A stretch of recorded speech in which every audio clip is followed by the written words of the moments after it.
Hi friends, I'm Beth and I'm back with another episode of How I'm Doing It.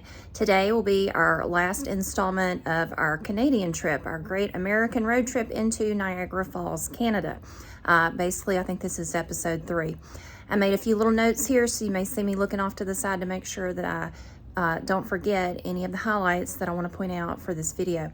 So we did get on the WEGO system, which is the bus system that drives specifically around the Niagara Falls tourist attraction area on the Canadian side.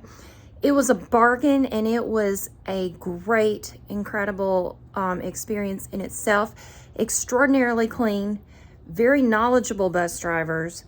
It stayed on time, and the system for it was very easy. There's no money involved at each bus stop. You buy a pass. You can buy a 2-day, 48-hour pass, and it has a barcode, and you just scan your barcode and it lets you on. What's really amazing too is you can add on different packages of the most famous tourist attractions. So you're getting discounts because when you bundle that all together, then you get a serious deal. So the lady that sold us ours was very patient with me and explained everything very carefully.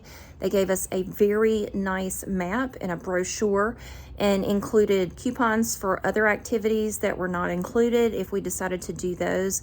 It was truly a bargain for my 5 kids. We enjoyed it. It was just so nice too, not to have to worry about trying to drive and find parking and walking all over creation. We literally just got on the bus. And luckily for us, where we stayed at Great Wolf Lodge, up there in Niagara Falls, there was a bus stop right across from our hotel property at the Aerocar attraction. We literally would walk out of our hotel over to the Aerocar attraction, even though we had done the Aerocar already. Every day we would just walk down there and sit at the little bench waiting for the WEGO bus, and it was very convenient. Highly recommend that. That's really the only way that I recommend to get around. Otherwise, in the touristy section area, you're just fighting some unnecessary traffic.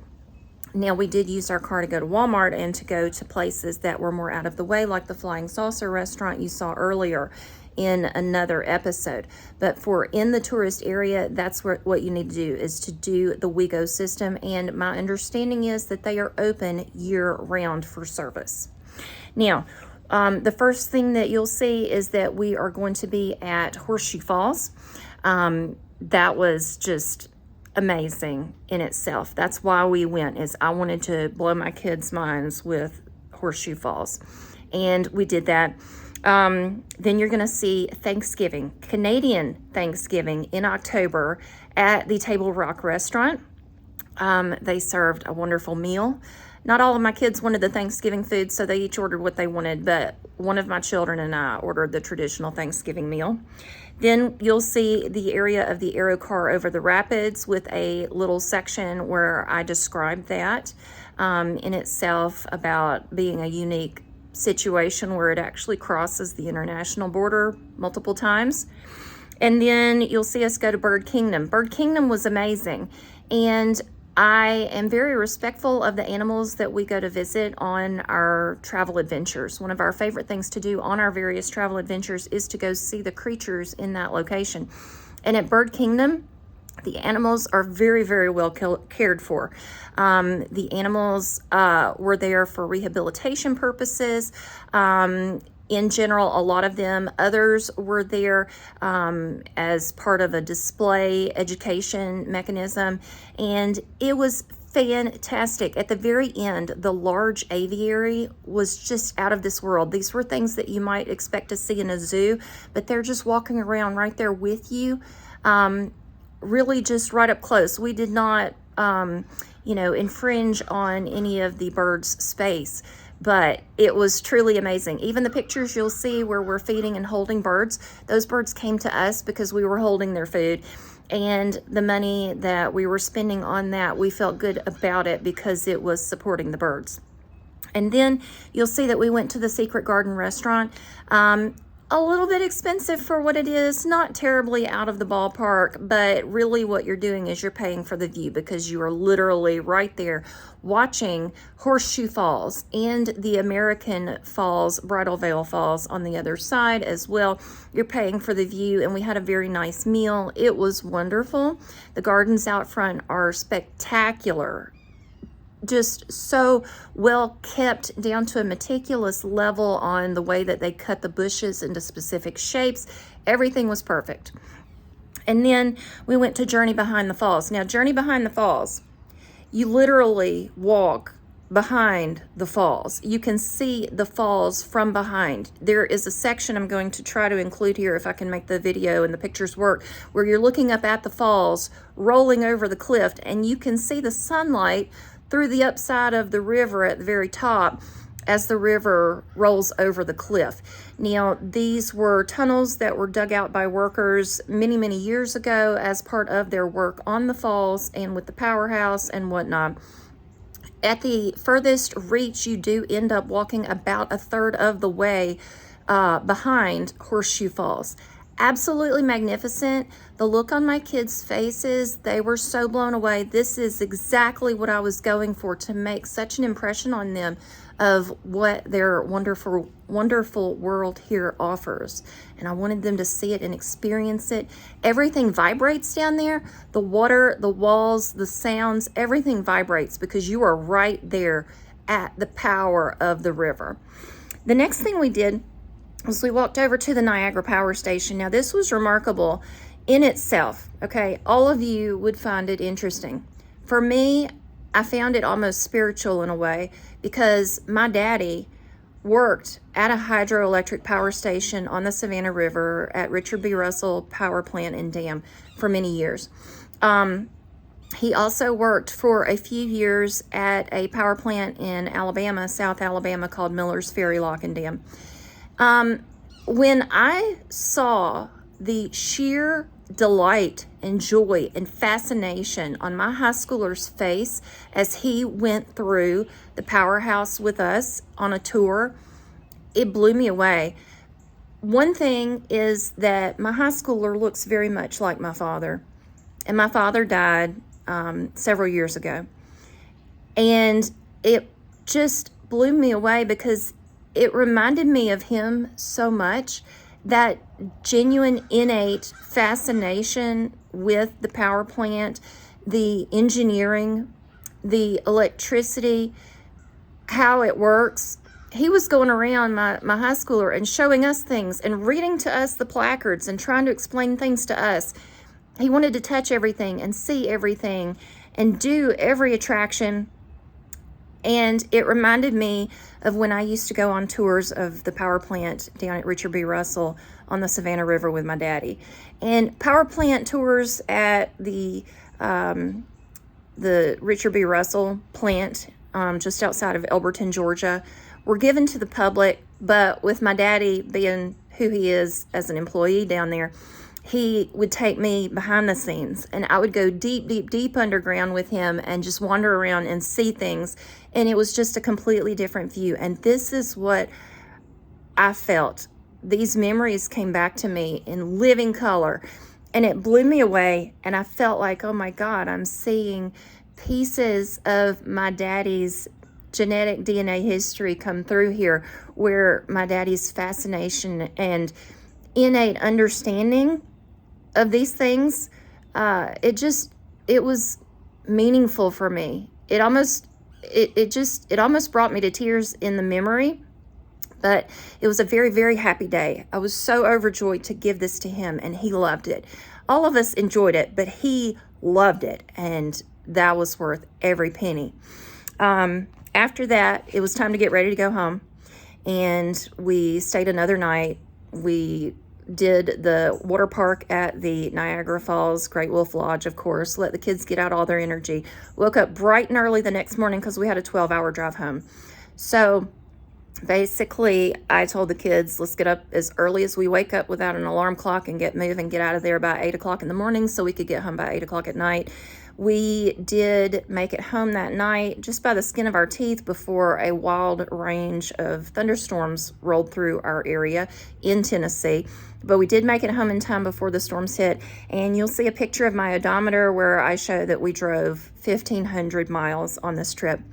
It was really remarkable, and I treasure every memory.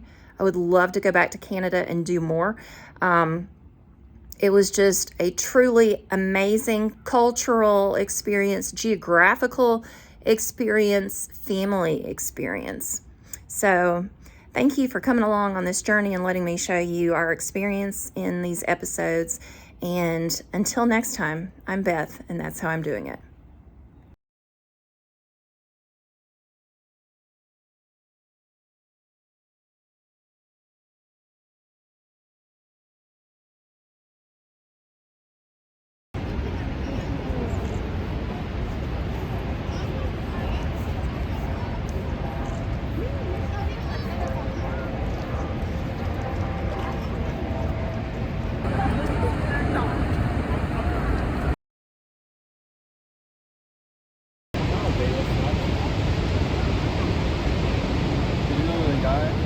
Got on the tightrope and walked across the entire thing. Nice. Yep. There's a statue over there.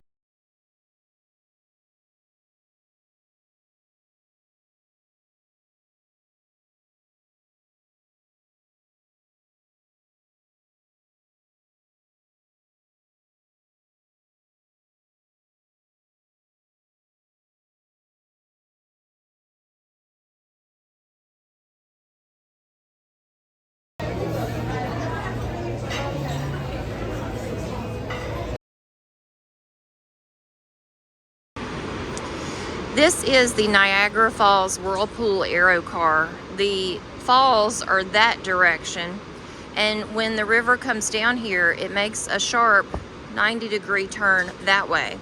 So when the water comes down here, it has basically, the river has pushed out this section, and you may be able to tell that this is going in a counterclockwise motion as it goes that way ultimately down the river. So here's the deal. The Aerocar that we rode in goes this way, and this is Canada. All of this is Canada here. This is the United States. Now, the international border goes halfway down the river like this and then makes a hard 90-degree turn that way. So when the Aerocar is moving, the passengers actually cross into the United States, because this is the United States border here.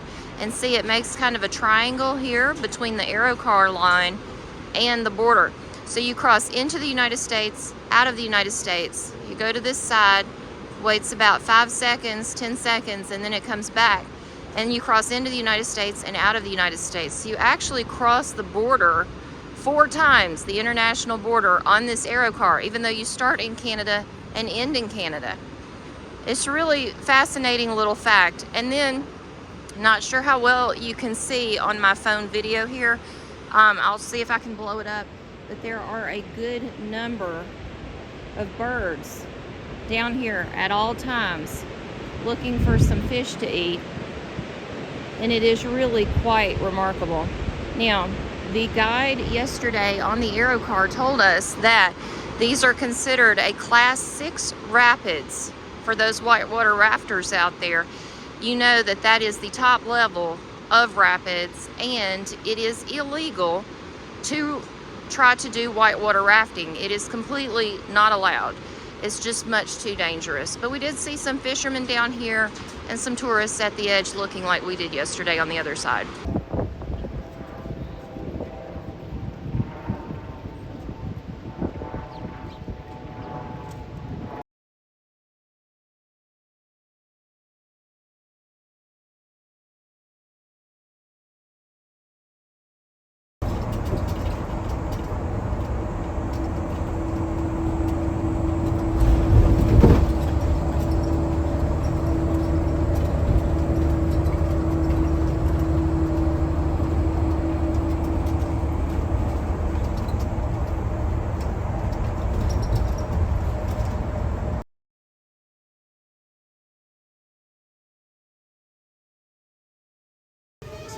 Oh, wow, Joseph. That's so cool. Look at him.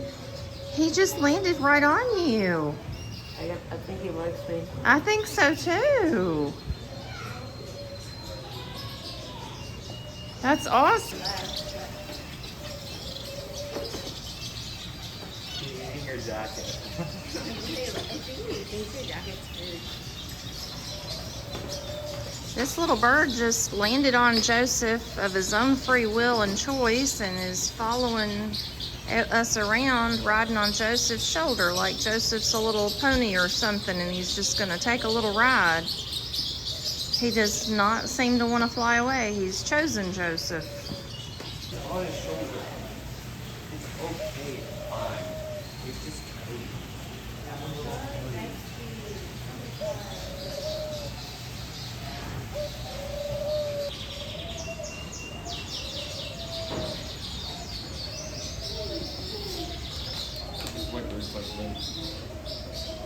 Where do you think it's storing it? Or do you think it's just eating? Maybe it's That'd just be like that's hungry. finally good food.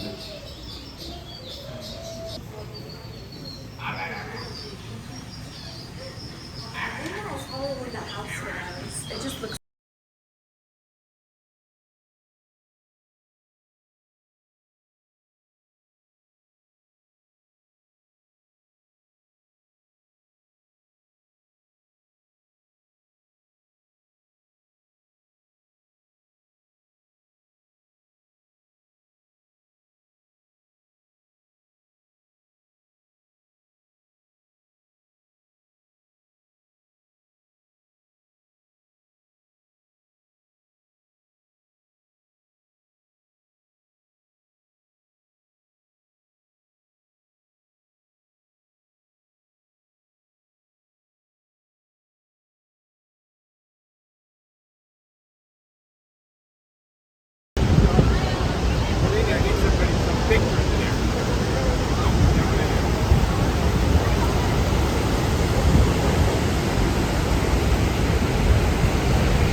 Yeah, it shuts everything down.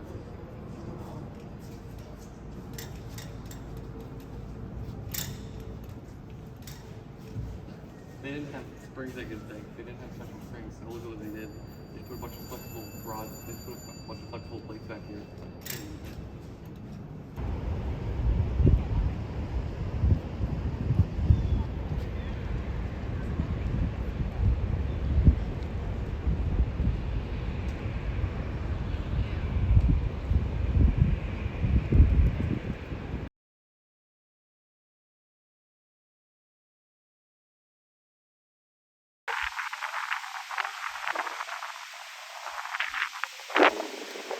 There was a Mustang that had to swerve into the